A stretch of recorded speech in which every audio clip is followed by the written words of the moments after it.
Happy Sunday.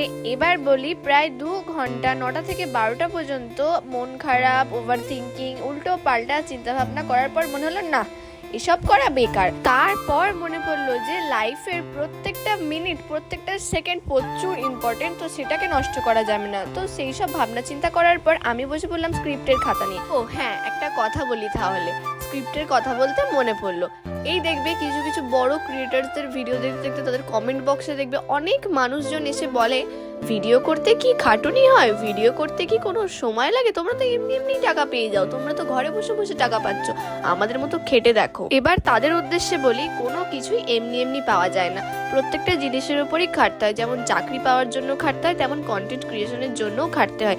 এবারে তুমি যদি উল্টোপাল্টা মানুষের ভিডিও দেখো, সেটা তো তোমার ব্যাপার, তাই না? তবে এই প্রফেশনে আসার পর বুঝতে পারি যে ভিডিওটাও এমনি এমনি হয় না। কন্টেন্ট মাথায় আনা, সেটাকে সাজানো, সেটাকে এডিট করা, ঠিকভাবে সেটাকে শুট করা, কন্টেন্ট ক্রিয়েশনের জন্য নিজের মেকআপ, নিজের লুক কেমন হবে, প্রত্যেকটা জিনিস, এভরিথিং, প্রত্যেকটা নিট অ্যান্ড ক্লিন জিনিস দরকার, তবেই একটা ভালো ভিডিও তৈরি হয়।